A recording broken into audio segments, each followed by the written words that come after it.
Here I am. Hold on.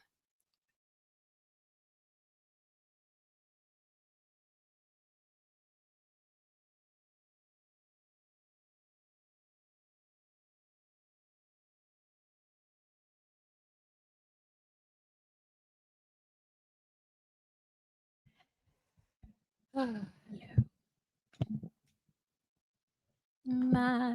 girl.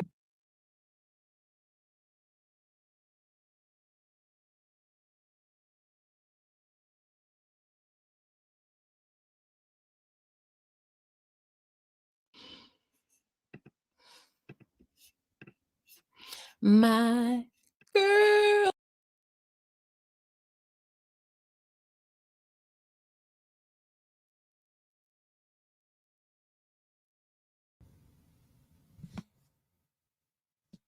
Can you hear me?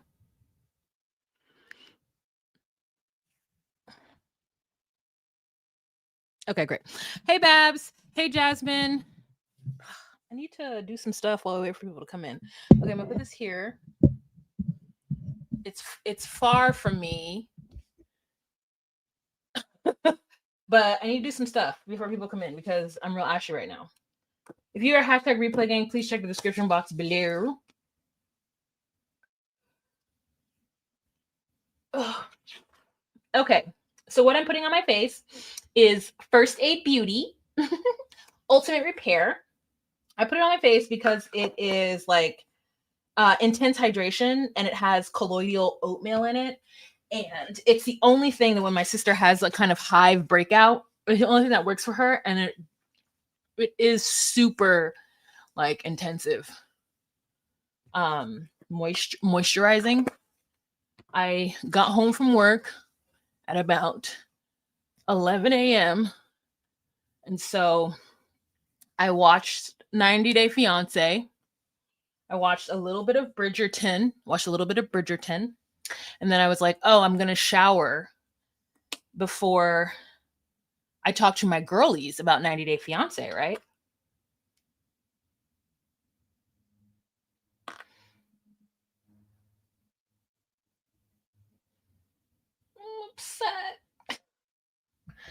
I'm upset. I'm upset. Anyways, and then I was like, oh my God, I'm running out of time. I'm upset. I'm upset. Oh, I just wasted leave-in conditioner on myself. And as you can tell, I need all of it because my hair is sparse. This is Donna's Recipe by Tabitha Brown. I mean, I can't tell you that it works because, you know, I wasn't using it that long, but I bought a lot of it.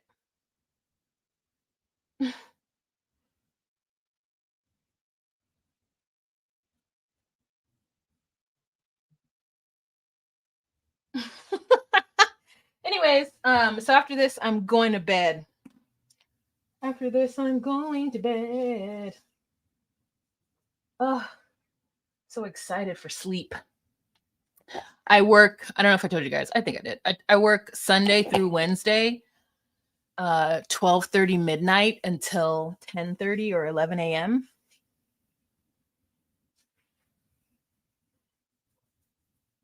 This is her scalp oil. Yeah. Extra creamy hair and scalp oil.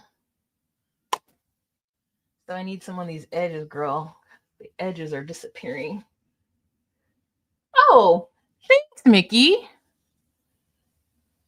Okay. We did it. We did it. We're fresh and we're clean. Our hair is washed. It's the end of the week. I'm going to jump in the bed after this, and it's going to be fantastico. All right. So I didn't take any notes. So this is all off the cuff. Hi.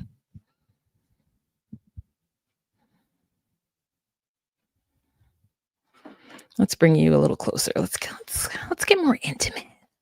Let's get more intimate. Why are you so far away? Why you don't want to sit next to me, huh? There we go. Hi. Here, hi. With my like sparse hair. I have hair like Kevin from season 10 of Love is Blind. Like you're just like cut it off or do something with it. And I am not going to cut it off. I'm going to grow it. It's growing. I'm attempting to grow it so that I could eventually get braids. Also, I'm going to start taking vitamins. Maybe it'll grow in some more. But anyways, we got 22 people in the room. We're 6 minutes in. Let's get started at 7 minutes. Hydration.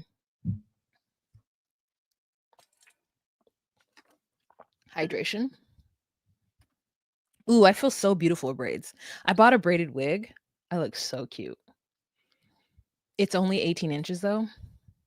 So I'm gonna get me like a longer one. So cute. So cute.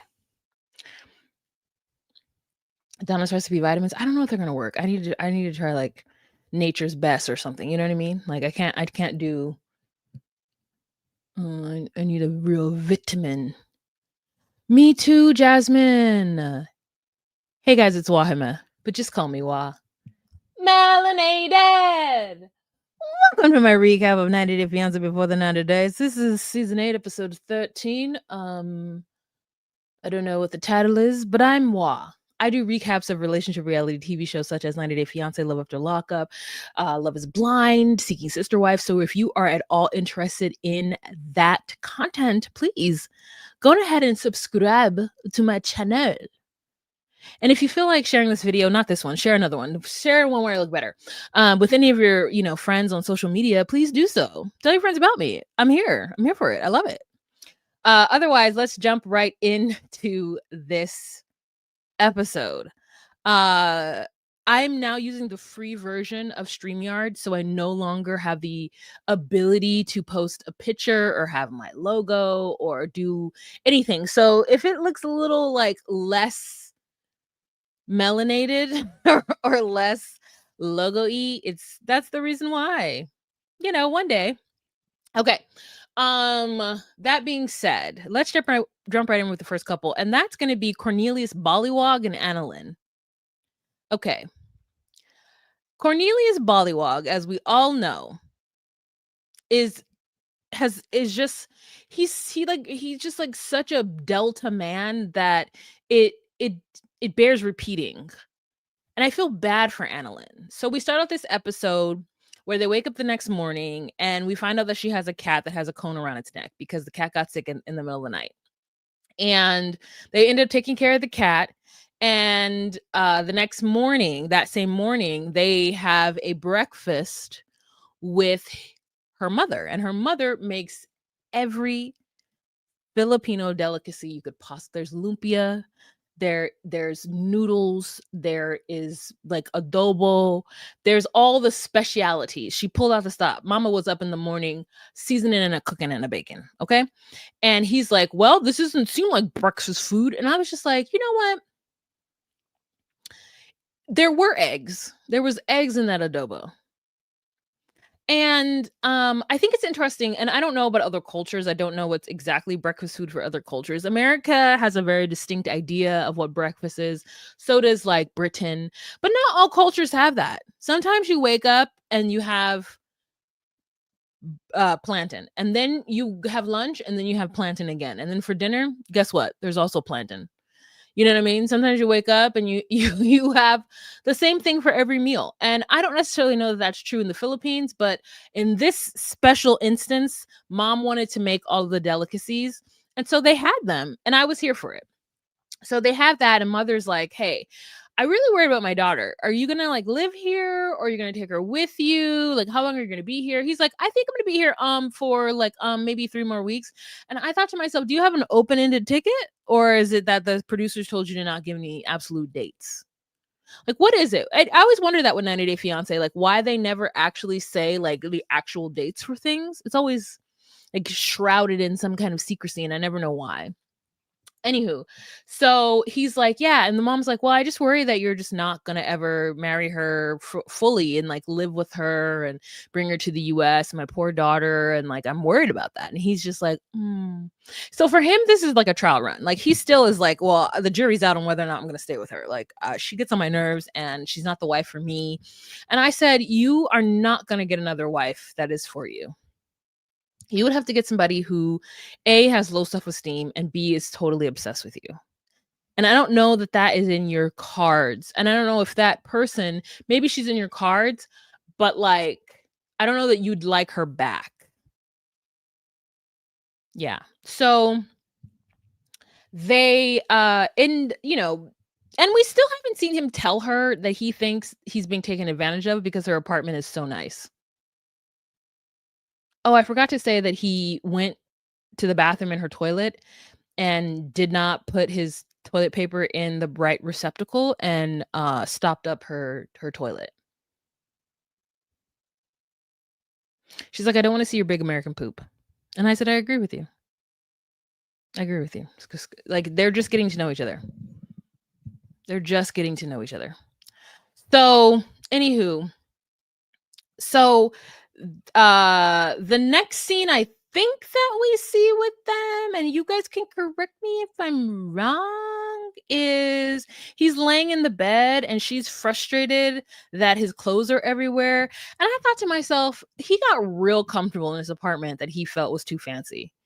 How do you go visit somebody and you just leave your underwear and your socks on the ground? She's like, Giovanna's in my home, my home, my home, making a mess. And then she gets frustrated because he's like, oh, why can't you be nice to me? He's like, you want to go get a pedicure? So they go get a pedicure. She makes fun of him.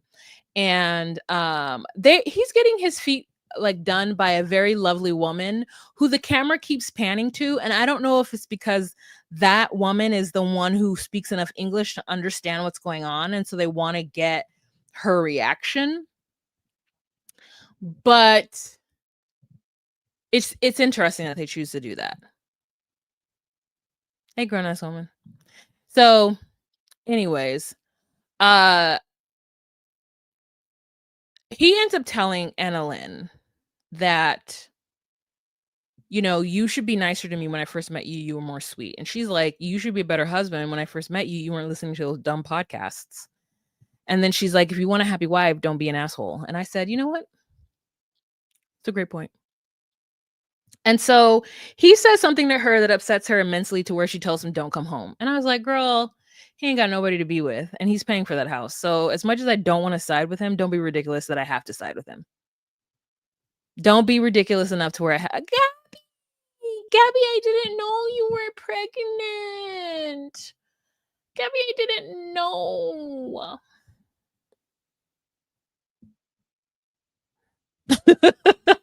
I was so surprised and happy for you. I'm so happy for you. Okay. Anyways, and yeah, I just it's like they just these Americans that go to these places are just terrible. I mean, the whole idea of marrying somebody sight unseen, never touching them from another country, just because you think that American women or American men are not it's just like crazy. It's just because you could not afford an American, and she would see through your nonsense. And if Annalyn were in the US, she would never date you. Like maybe she'd go on a date with you, but then she'd never actually be with you because you wouldn't be able to afford anything. And then he says to her, you want you want traditional roles until it comes to your end of the bargain holding it up. And I thought to myself, is he correct? Because here's the truth. I am, and you guys can correct me and you can add your 5 cents, your 2 cents, however much you want to add. There's a part of me that's like, if you want traditional roles where you are at home and your partner goes to work and you don't work, you bring in no income, and you have no children, I feel like your job is to maintain the home. If that is cooking the meals, if that is keeping the house clean, if that is even cleaning up after the other person. I think that that's kind of your job. Now, I don't know. Okay, because I don't know. I've never done the work, so I don't know. And if you are a mom, then I think that they need to come home and help you. Like, I think your job is actually providing, like, taking care of those kids, birthing them, having them, birthing them, taking care of them.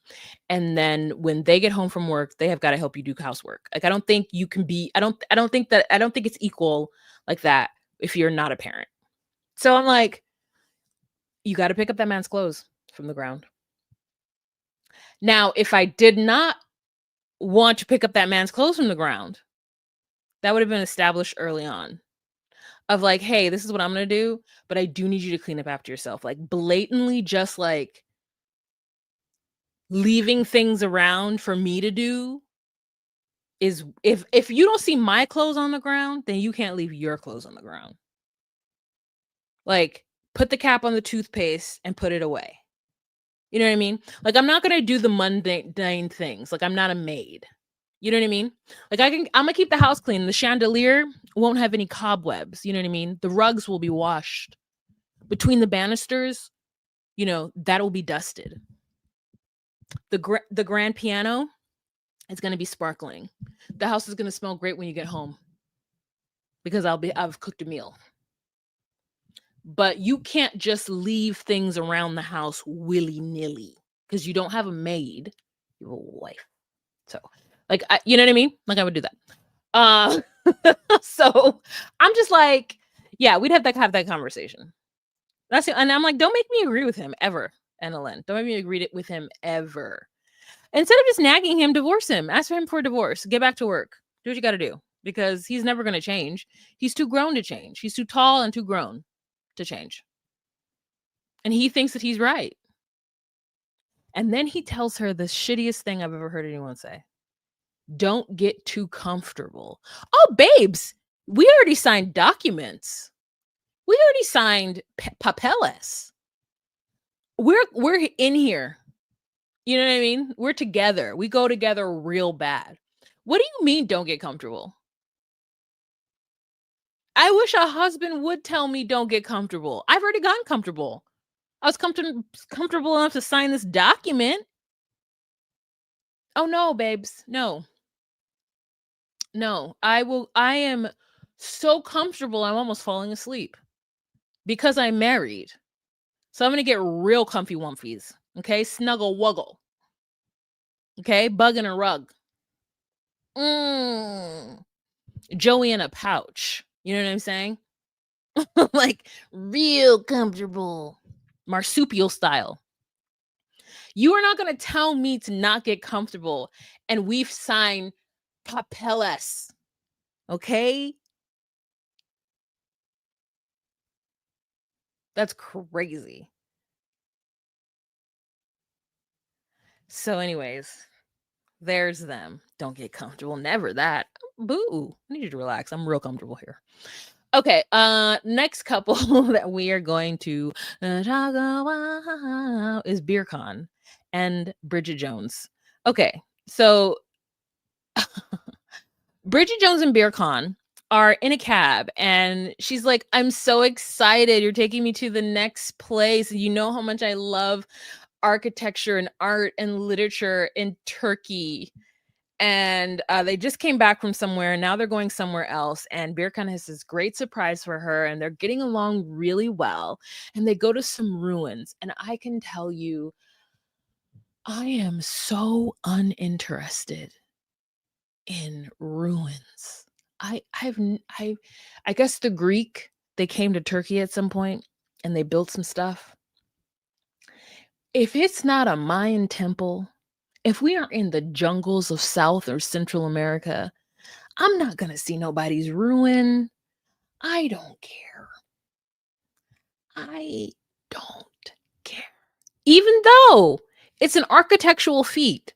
And I recognize intrinsically how astonishing it is that people with little to no technology, but some basic ass like hunter gatherer tools, were able to make such monuments. Like, I get it, but I don't want it. I don't want to see it. I don't care. If I'm in Turkey, I'm relaxing on a beach somewhere, or I'm getting surgery. That's what I'm doing in Turkey. I'll go to that marketplace and I'll buy me some lamps and maybe a cushion or two, and I'll eat lots of food and drink. Yeah, I'll drink. But I'm not going to go to nobody's Greek ass temples. If I might be in Greece, I'm going to go to a coast. What's that white coast? That coast where everything looks white? Is that Amalfi? I think that's in Italy. I'm Mykonos. I'm going to Mykonos. I want a beach. Okay? La playa, por favor. I, the only ancient ruins I'm gonna see. I don't even want to see the pyramids in Egypt. If it ain't in a jungle, I don't want to see it. Terrible. I know. Well, maybe I do want to go see it in Egypt. Maybe I do. But anyways, there was a lot of people who wanted to see it there, and there was a cat. And the stones were chilly. They sat down on the stones, and she's like, I gotta tell you something. Michael's gonna come. Is that where she tells him? I think that's where she tells him. He's pissed, though. He's pissed. And after that, they go to wine tasting, and he's taking the shots of wine. The person comes out and is like, how do you say cheers in Turkey? And he's like, seraphim. That's not how you say it, but it's like S with a little thing at the bottom, the accent at the bottom of the S, and Erefe. Serefe, maybe. I didn't write it down. And then she's like, yeah, Serefe. And then she turns to, what's his name? Burcon. And she's like, Serefe. And he's like, cheers, bitch. Like, he is over it. Okay. He is upset. And he's like, you don't respect me. You don't respect our relationship. I asked you not to have that man here because he wants to be with you and you don't care. And she's like, I don't know. He just kind of did. And I said to myself, you know what, Laura? I'm not even mad at her. Well, this is the first time, and maybe it isn't, but maybe it is the first time Laura has had two very different men fighting over her. And she is stewing in it. She is loving every moment of it. It's awkward on the outside, but on the inside, she's like, she is really Bridget Jones. She's got like whatever the like lawyer, the solicitor is that wants to be with her, and then her boss. You know, she's got like Colin Firth or Farrell. No, Firth. Colin Firth on this end, and then the one dude who used to be popular who's in Notting Hill. Remember that British man was in everything for so long? For so long. Not Ewan McGregor. He's Scottish. What is that British man's name? You guys know it. But anyways, it's Colin Firth. Not Colin Farrell. Yeah, Colin Farrell is the Irishman. Colin Firth. And who's the other man? It's like Daniel and Dave, Daniel and Colin. I don't know. I don't know what their names are. But anyways, it's like that. It's like the real life Bridget Jones. And so she's just loving it. But she's like sad that Burcon's acting the way he's acting. And Burcon's like, listen, I'm going to act this way. Hugh Grant, girl, thank you so much. I couldn't get it. I was like, what that man name is? Hugh Grant and Colin Firth. Firth. And she's living it. She's living her best life. She's living her best life. And so the next day or whenever, homeboy shows up, Michael. Now, Michael gives her a hug. I mean, the hug is inappropriate. It's a fucking inappropriate hug. You already know your mans is mad.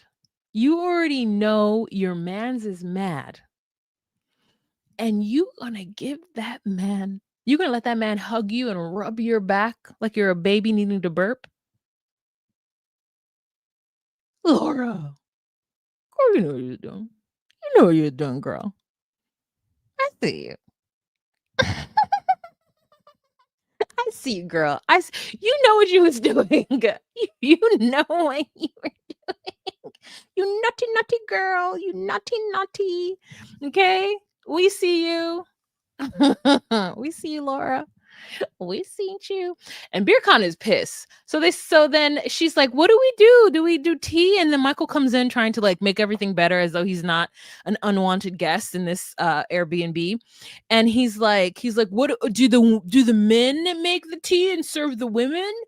You know, I guess trying to like have some moment where he shows like Burcon, or at least tries to get Burcon to get up and make tea for Laura. And I was like, in what culture on this entire planet does a man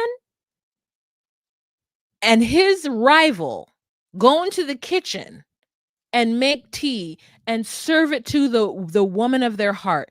In what culture, Michael? Huh? In what culture do the boys get up?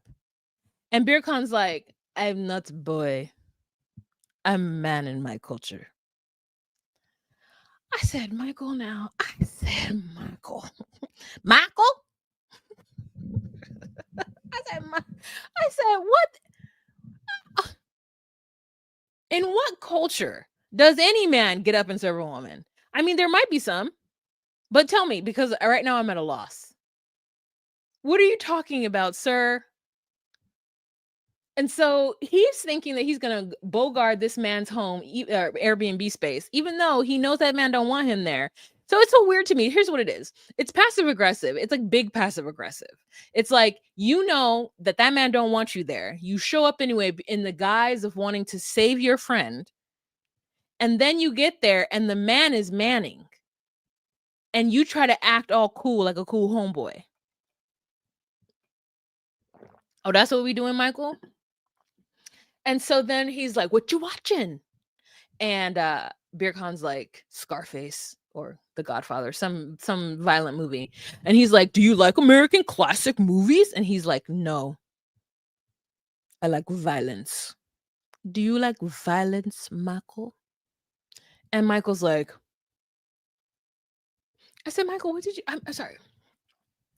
Did you even think about the fact that this man might, how he might react if he's upset? Were you prepared for fisticuffs? Doesn't seem like you were. Because even Hugh Grant and Colin Firth fought over Bridget Jones. I believe there was a fountain involved. Or they were rolling down a hill or something happened. There were fisticuffs. Were you prepared for fisticuffs? You were just going to be in this man's space and be passive aggressive and assume that there wasn't going to be some kind of like, So then they take this man downstairs to do a confessional of him. He's like, well, golly.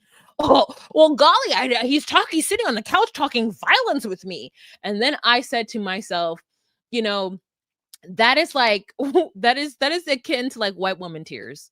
Like, don't go into a situation trying to be big and bad. And when the other person puts you in your place, then start crying. Talking about golly. If you don't get this man's home, if you don't get his man's Airbnb, golly, shut the up.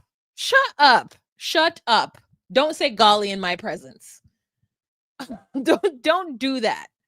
Don't do that. That's crazy. That is crazy.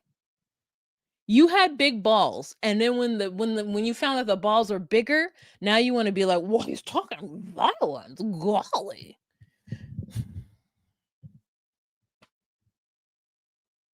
Okay, girl. Okay. You should take yourself back to Washington or Oregon or Oklahoma or wherever the hell you're from. If you weren't prepared for that beef, then you shouldn't come to that man's Airbnb where he's trying to woo this American woman. And he looks at this American woman and he's like, I think he's like, you don't respect me. This is what Burcon says to Laura. You don't respect me, you know, if we're going to get married. And I was like, married? I still forget that that's on the table because I'm like, Laura, just have sex with that man and move on. You're not going to marry him. You're going to marry Burcon, Laura. You're not going to marry him. You're going to marry him. You're just going to have great sex with him in Turkey. Laura, that's what you're going to do. You're not going to marry him. He's too young. 27 and you're 47? No. You don't want that. You don't want that. Not at all. So anyways, that's the end of theirs. Okay. Let's move on to Icky Ricky and Trisha. So, y'all, Icky Ricky don't want to go meet Trisha's family. He don't want to go meet Trisha's family, period. The end. He doesn't want to meet her family because he's a coward. And he doesn't fight logically. I'm somebody who you cannot fight me emotionally. You can tell me how you feel for sure, and I will be very open and receptive to it. But you cannot introduce illogic behavior into an argument for me to take your side. So they're in the hotel, they're packing up and they're leaving. And they're going to go to leave, like, where are they saying? Some beach, wherever. And she's like, we got to go see my family. And he's like, okay. But then he starts to pick on her about this place she really likes. And he's like, do you want to be with me or do you want to be with your ex? And she's like, I want to be with you. And he's like, well, then why do you keep bringing up your ex? And she's like, I don't keep bringing him up. All I said was that I went to this spot with my ex. And he's like, well, don't tell me that. And that is Rick 18 years old? Is he 22? Is he a child? He's like, we're moving forward. He says in his confessional that he feels like she's bringing up her ex in order to get back at him because of what he did. But he wants him to have a clean slate. And I'm thinking, logically, you don't have a leg to stand on because you went and bought a plane ticket to Colombia to have sex with somebody else because she didn't answer you for 5 days. Even though she did tell you, like, I'm busy right now. So, and then you hid that from her and you got mad at her for the first part of the trip because of this situation. And then it turns out that you were the dirty dog. You had done the dirty deed and you just wanted them to be equal. You wanted your behavior and her behavior to be equal. And so then you tried to, like, make it seem like she was doing something. So now that she says, oh yeah, I went to this place, I really liked it. We don't know if she was like, my ex took me to this really great place, or if she was like, I went to this place and I really liked it. And he was like, oh, who'd you go with? And she's like, my ex. We don't know how the conversation went. But he's like, you can't talk about your ex to me because that means you're still in love with him. No, it doesn't. It means that person was in my life for X amount of years, and that anything I tell you from those years, most likely is going to be me with that person. And there's nothing wrong with that because as a 52-year-old man, you have several exes and you have several baby mamas. So, like, I don't understand why you can have a past, but I'm not allowed to talk about that person in my past. And it's all because he doesn't want to meet her family. He's nervous about meeting her family, so he keeps picking fights with her.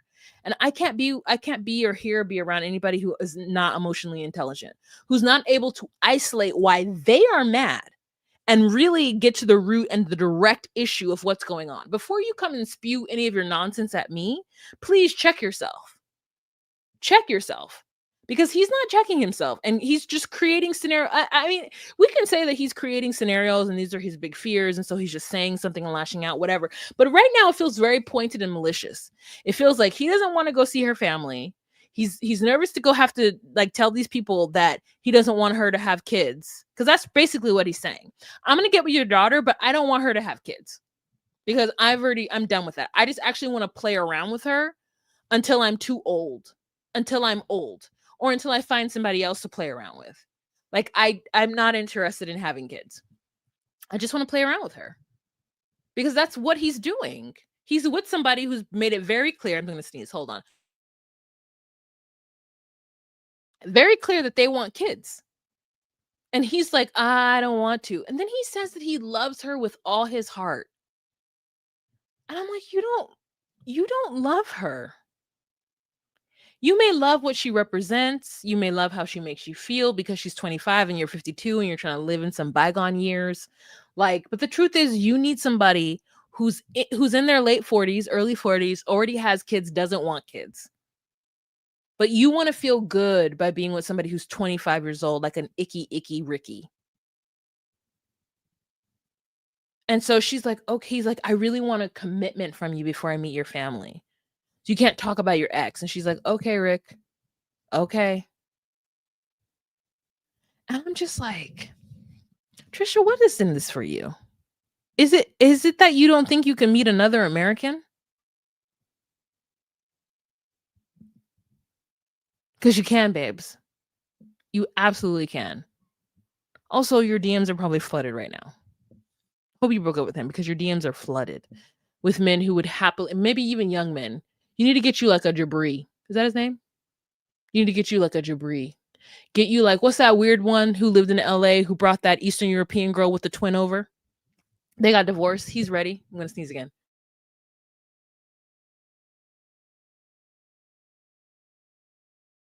I don't know what's happening to my nose. But anyways, there's plenty of men here who will take you. So like, do not settle for Icky Ricky. He's disgusting. He's gross. So anyways, they get into a cab and they're on their way to the family's house. And I hope that her parents read him his rights.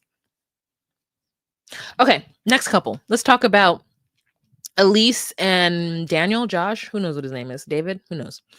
So they get to the place and it's Australian National Cup Day or something, and they're drinking, and he toasts to his friend. He's like, I want to thank you, my bestie, my mate, blah, blah, blah, blah, blah. I can't do the Australian accent.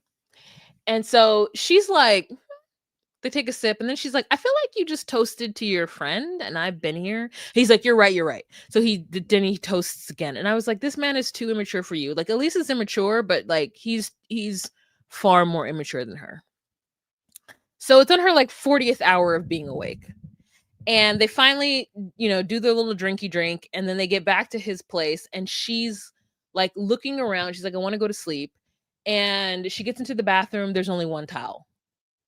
She's like, did you buy a steamer? Because remember I talked to you about getting a steamer. He didn't get a steamer. I'm going to tell you right now, if I give you a list of things to purchase for me to come there and you don't do it, and you don't tell me you haven't done it, you just act like, oh yeah, I won't be with you.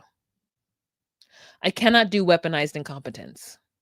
I cannot be with somebody who, after I tell them my needs and my wants, does not make an effort to get it, doesn't even have an explanation as to why they didn't the moment they see me. That's not, I can't, no. Because the thing is, though, I would do it for you.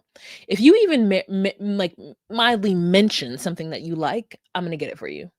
If I'm out shopping and I see something and I think of you, I'm going to get it for you. And if you are out shopping and you don't think of me, then it's not even for me. It's not, I treat people the way I want to be treated most of the time. I'm hard on myself, but I'm also hard on people. And so like, but I'll also tell you the key to success with me. Also, there's plenty of documented records of me saying online what I want. Anyways, so the one towel is wild. It's wild to me. I'm sorry. Like, here's the truth. I know that a lot of people don't get taught things because family circumstances, the way you grow up, maybe you don't think about stuff like that. But because I was often forced to go to the grocery store and or out shopping with my mother at some point in my life, that I have watched her comb through like the JC Penney's or the Macy's towel section because they're having a sale. So like in my mind, I understand that having more than one sets of towels is very important. We've had guests stay at our house and her be like, oh, these are the guest towels. Like, there were towels that the rest of the family used, but then there was like special towels that she put away in her closet for guests for when they came, and they were better quality and cleaner and fluffier. And so I'm like, okay, yeah, okay, great. You have to have towels. Sheets, I also, again, she'd be in the home section of whatever store we were in looking for sheets that were on sale. And so like each bed has like 3 sheets that can be alternated, and then like you wash the sheets on Saturdays, and then you like change the sheets, you wash the what's the thing underneath it, the bed, there's like a sheet, there's a fitted sheet, and there's a thing underneath the fitted sheet, whatever that is, the topper, Can't remember what it's called, but I have that. And then you wash that, you know what I mean? And then you sprinkle a little baby powder on the mattress, and then you like can maybe vacuum it up so that you can like get the dust and the dirts and the sweatsies off of that. Like, so there are things that I learned to do as part of housekeeping duties growing up that I know a lot of people, mattress protector, great, that I know a lot of people didn't learn to do, because if you didn't grow up with a mattress protector, then you don't know that a mattress protector is the thing you have. If you didn't grow up sprinkling a little cornstarch or baby powder on your mattress and then vacuuming it up with the hose part of the vacuum, then like you don't know that that's a thing. And that's fair. That's fair, because that's a lot. It is a lot of upkeep in a home to have a mattress protector or a topper for every single bed in the house, because they be like 3 beds at least. 2 of them might be twin beds. You know what I mean? So I get it. Getting pillows, that's a thing. I just bought myself some new pillows from Costco. So I understand that not everybody is tracking those things. Making sure you always have toilet paper. We never ran out of toilet paper.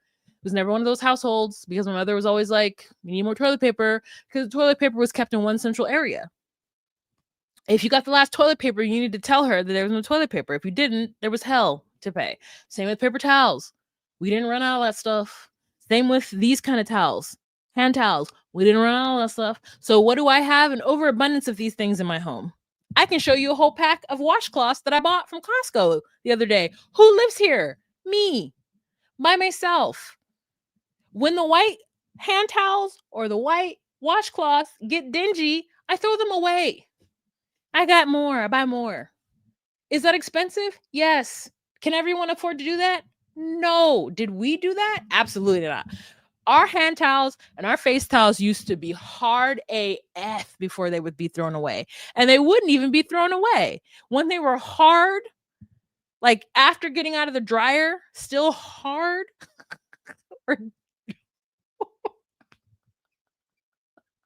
or if they were dingy, guess what? They turned into cleaning rags. Okay. Do I do that? Absolutely not. I just went ahead and got myself some microfibers. But that is running a household. Thank you, Jasmine. It's a lot to run a household. So I get it. If not everybody is up to that, if you're not paying attention to that, I understand it. Because it's a lot to run a household. It is a lot to run a household. But that man didn't have no other towel for her. I can't abide that. I can't abide that. That's ridiculous. This is ridiculous. I cut all 4 corners so I know what's what. Like, yeah. My mother-in-law had hard, threadbare gray towels. Bought her some. They were too good to use. Yeah. I mean, I literally, instead of getting regular size bath towels, because at some point, like I just got too big for the regular bath towels, I bought bath blankets or whatever it is. Like there's bath towels and then there's like one step bigger. And I think it's just for bigger people, right? And I was like, oh my God, like I can wash this towel as much as I want to, and it's never going to be too small. Cause sometimes you get the towels and when you first get them, like they fit, but then after washing them, they kind of shrink. And then you start to wrap your body in it and your body, it doesn't fit in it anymore. So then you need like a bath, like blanket or something. I can't remember what it's called. And then you get that, and that's even bigger. So I bought those for the house. And my mother was like, those are too big. And I was like, girl, if you're going to hate, be honest about the hate. Because let me tell you, my dad, he used all of my bath blankets. I was like, where are my bigger towels? He's like, oh, I saved them for me. I was like, you didn't buy those, bro. And neither did your wife. So if you could put that back in the central towel cabinet for all of us to utilize, for those of us with bigger bodies who don't want to wrap a shrunken ass towel around us, like bath sheets, that's what it's called. Bath sheets. Like, thank you, bath sheets. Like bath blanket. I don't know what it's called. I discovered a bath sheet. I was like, oh, this is it. Hate. I'm telling you, this person is a hater. Mom was a hater. She was like, those are too big. I was like, since when is a towel too big? A towel is too big? What are you doing? What are you doing in this towel that it's too big? What? Crazy. But anyways, my dad loves them. And you also know what I bought for myself too is a Velcro towel, like a towel that you could just put around your body and it Velcros to itself so that you don't have to like tuck it in. And guess who stole that? My dad. I was like, where's my purple Velcro towel? And then I was like, Dad, do you have my towel? And he's like, oh, I keep it in my room for me. Why? You didn't buy it and neither did your wife. Can you put that towel back? In fact, give it to me. I'm putting it in my room. Why are you taking my purple? It's purple. It's mine. And he's like, oh, like, oh, oh, so ridiculous. Anyways, who was I talking about? Towels, bathtub. Oh yeah, Elise and whatever his name is. So she's complaining about all the things, and he was like rolling his eyes, and his friend is like, oh, and I'm like, you guys, this is ridiculous. So she goes to the shower, but she doesn't even actually. I don't think she did get to the shower. Like I was like, girl, you need to show me that you showered. I can't. So she puts on some sexy clothing. He comes into the room and she wants to show him that, you know, this is what she's missing, but he's going to sleep on the couch. And so they, you know, do kisses and then she tells him to go away. And so he goes away. And then I assume that's when she really washes her face and her body. Fingers crossed. Fingers crossed. Yeah, that roommate does give a weird vibe. Yeah, it's weird. Like I don't know, like he wants to try to get in on the Elise action too.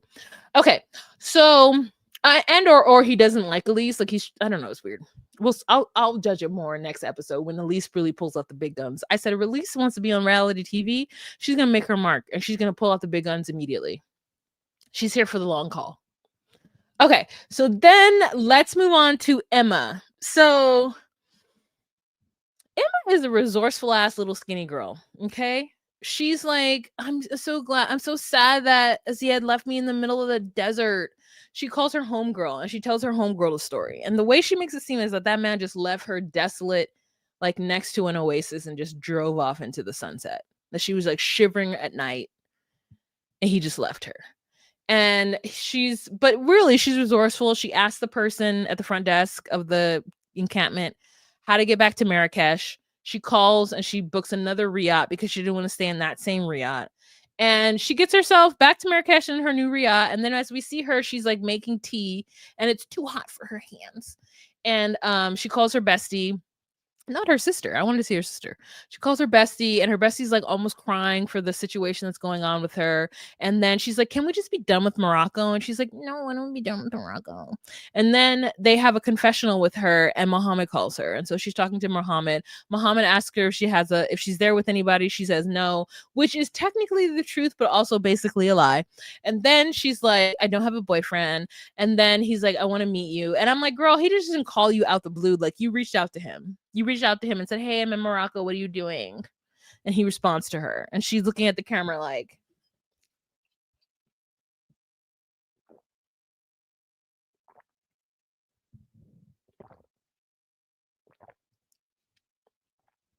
it was Muhammad. It's just like we were together for so many years. And like, those feelings just don't go away.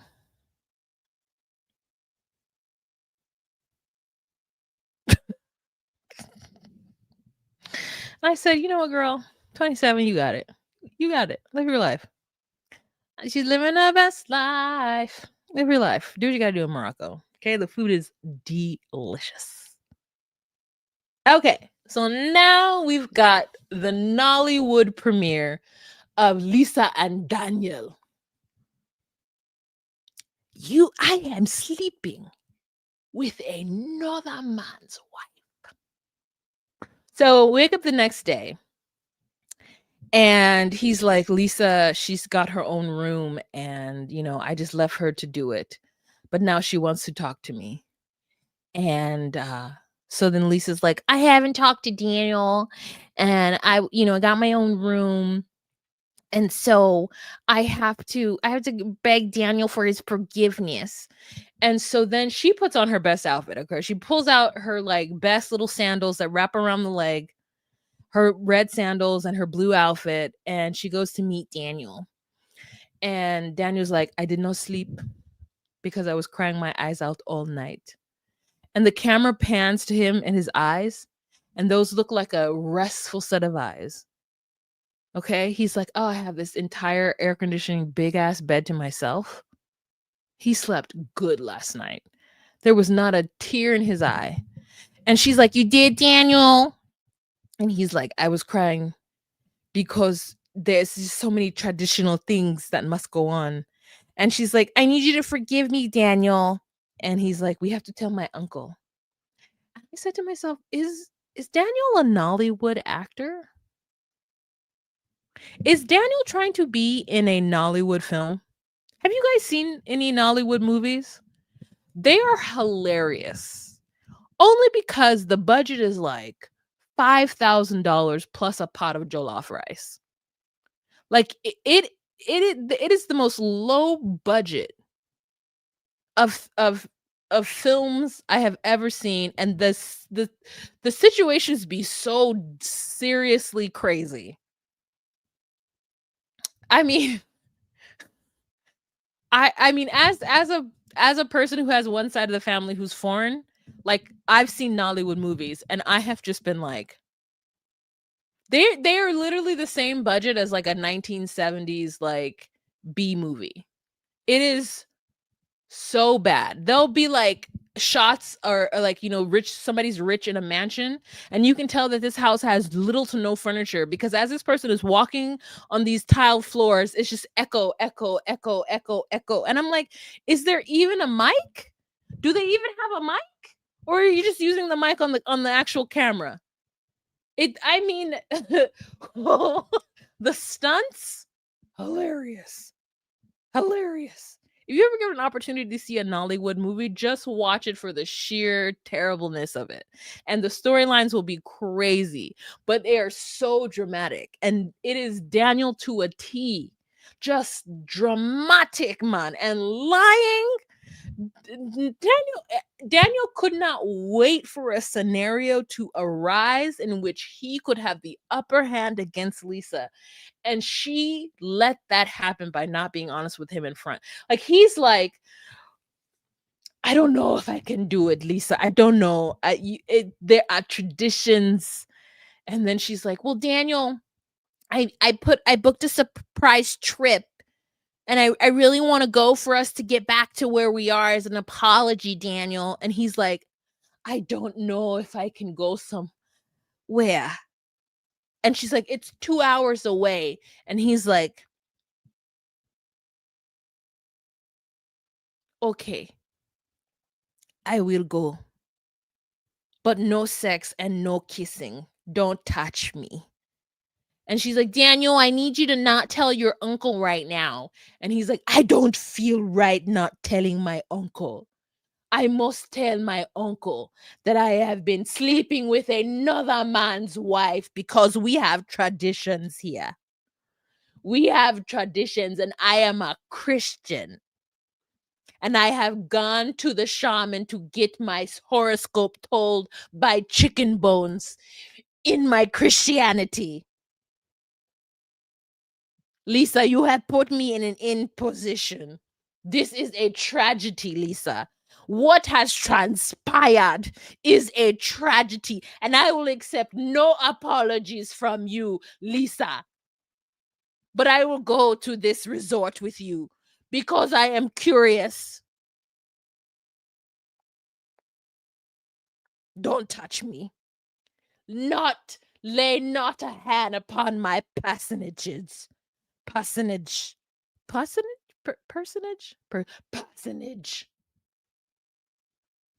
You know. if that didn't if that's not what happened, if that's not exactly what happened, I don't know what happened. I don't know what you watched, but that's what I watched. Okay.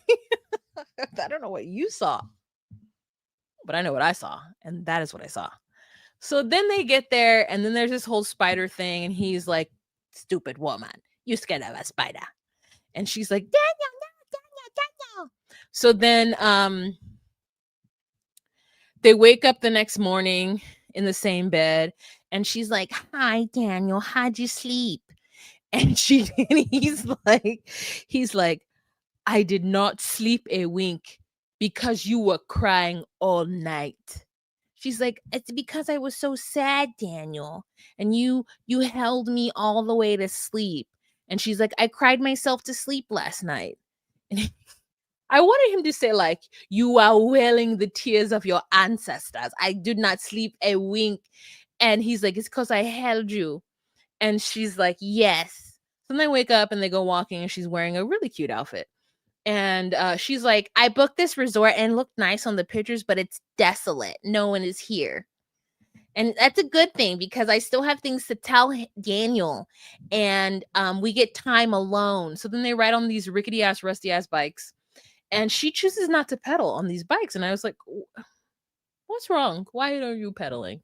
She's like, "I'm steering and Daniel's pedaling." So then they go take pictures in various places of this desolate place, and they get some coconut water, coconuts, and then they sit down and kind of talk. And she's like, "Don't tell your uncle." He's like, "I don't feel right about not telling my uncle about the sins that you have committed." And then she's like, "Just give me time, Daniel." And so she realizes she needs to tell Daniel. So it's nighttime, and then they get to go outside, and there's like there's a whole band and a bonfire, and they sit down at the bonfire. And she's like, "Daniel, I don't know how she prefaces it, but she's like, I haven't been with a man in 21 years. It's a woman that I was married to." And Daniel does his best. I mean,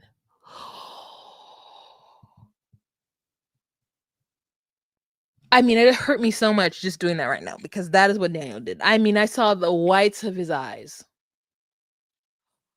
with a woman. Not one, but women. How could you? Get away from me. Because she's like, "Daniel, you know how, like, in Nigeria, a man can't marry a man and a woman can't marry a woman?" And he's like, "Yes."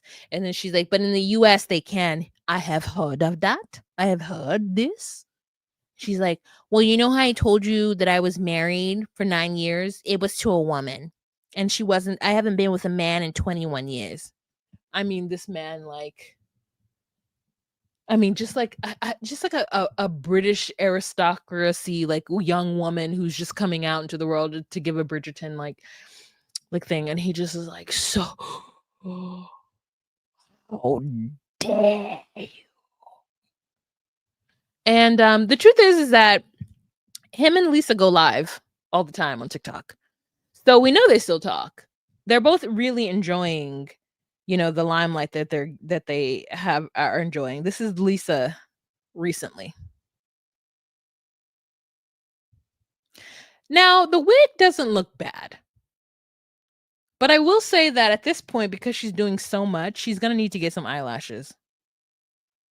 And she also needs to this is a bad pose for her. Now, she was live. So the truth is like I took the screenshot, so it was bad. So someone on the screen writes, "I want to know if you and Daniel are still together." Then someone else says, "So you only respond to the positive text? Got it."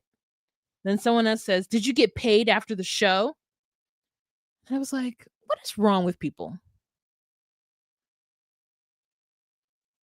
"So you only respond to the positive text. Got it." You know what I mean? Because I'm in front of the camera so much, I don't know what it's like to be behind the camera. I don't know what it's like to just be typing tough on the internet and telling people any kind of thing. And it's crazy because, like, people come on my lives and tell me any kind of thing. And I'm like, "Are you're not paying me. Why is it that you think that I should respond to you or, like, give you, like, any attention? Or that any of my content should be tailored to you?" This is so weird. But anyways, I can't believe that person said it to her. I was like, that's such a weird thing to say. "Oh, so you don't respond to negativity? Oh, got it." Yeah. Yeah. Duh. Duh. Duh. It's the internet. Why would I respond to negativity? But anyways, And don't be shy to tip your girl Y if you got the Hehe-Hahas. Thank you so much. But it was just like, yeah, anyways, it was so dramatic, guys. It was so dramatic. Thank you so much for joining me tonight. I gotta go to bed. It's 2 p.m. Time for sleepy TVs. Thank you for joining me. People comment some dumb. Oh my God. It is crazy what they do in lives. It is crazy. I've just never been that kind of person. I just keep to myself. That's exactly what happened. You're right. That is exactly what happened. I verbatim is what happened. That is what happened. That is exactly what happened. Okay, you guys. Thank you so much for joining me. I appreciate your time and attention, and thank you for being patient with me. These lives will either happen on Tuesday or Wednesdays. I'm not sure. It depends on like the sleep schedule because I'm still not good at getting up and being at work at 12:30. I'm gonna tell you right now. I will wake up at 10:30, snooze until 11, and 11 is when I need to get out of the bed, and I'm like, do I really? And then I immediately text my manager. I'm like, I'm gonna be late. And I go back to sleep. But it's only because I'm in training right now, and the place that I work at is not my permanent place. So I'm just kind of like do. When it's actually depending on me and I have to be there because it's my shift, I'm gonna be there. But until then, I'm gonna do what I want. All right, you guys, thank you so much for joining me. You have a fantastic evening. Remember to be you, be true, and find your place. Bye. Everybody, jump in the line. Rock your body on time. Okay, I believe you. Jump in the line. Rock your body on time. Shake, shake, shake, Sinora.